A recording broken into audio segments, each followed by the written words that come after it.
नमस्कार, आप देख रहे हैं जे प्राइम भारत और मैं हूं आपके साथ ज्योतिका। आइए रुक करते हैं खबर की ओर।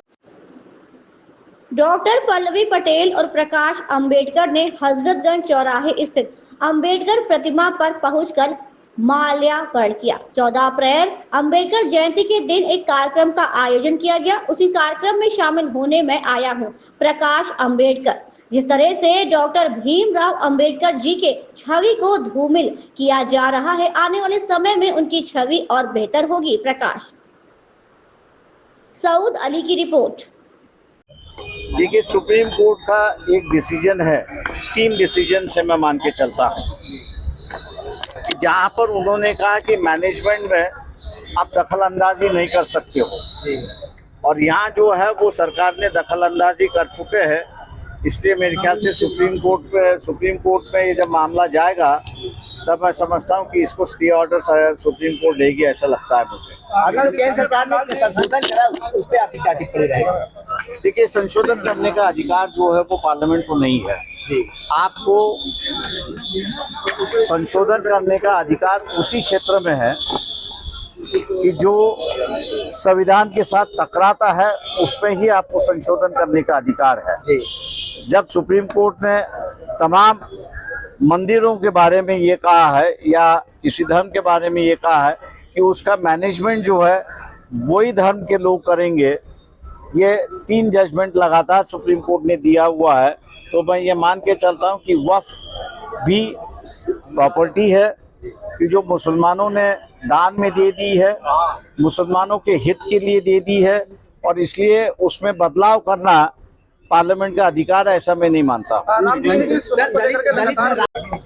बाबा साहब के 2 दिन के बाद की जयंती है। अपने दल की तरफ से आज बाबा साहब को अपने सुमन अर्पण करने के लिए कार्यक्रम आयोजित किया गया है। उस कार्यक्रम में शरीक होने के लिए मैं आज उपस्थित हूँ। मैं इतना ही कहूँगा कि जैसे वक्त बीतता जा रहा है, वैसे डॉक्टर बाबा साहब अम्बेडकर की जो छवि है और उनके विचार जो है वो बड़ी पैमाने पर लोग स्वीकार रहे हैं, और मैं मान के चलता हूँ कि आने वाले वक्त में उनकी और छवि जो है वो बढ़ती जाएगी, और बाबा साहब के बारे में जो श्रद्धा है वो लोगों की बढ़ती जाएगी, ऐसा मुझे दिखाई देता है।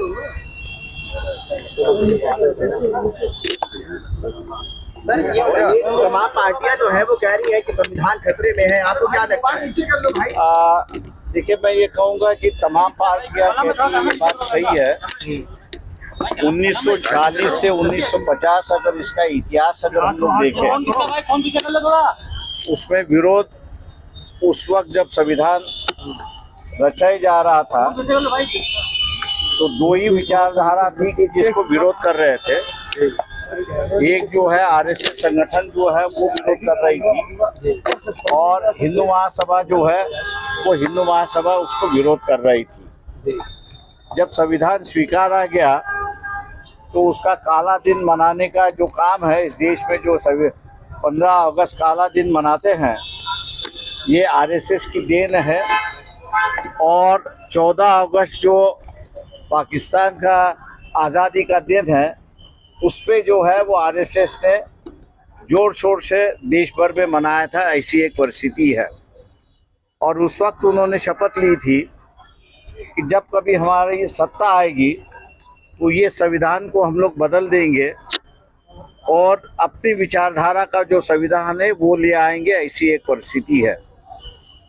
उससे ना आरएसएस वाले मुकर्रर हो चुके हैं, बदलाव हो चुके हैं, ना उनकी नीतियां वहां पर बदली है, ऐसा दिखाई देता है। तो ये तमाम राजनीतिक दलों को मैं मान के चलता हूं कि उनको फैसला करना है कि इस संविधान के साथ रहना है, या जो संविधान आरएसएस की बात कर रही है उससे वो मांग करेंगे कि उनका संविधान कैसा है, उसमें क्या प्रावधान है अन्य वर्गों के लिए, उसकी वो मांग करेंगे। और शायद मेरे ख्याल से ये 2 संविधान में से कौन से संविधान के बगल में है या साइड में है, ये राजनीतिक पार्टी अपनी बातें। इस खबर में बस इतना ही। बने रहिए जे प्राइम भारत के साथ।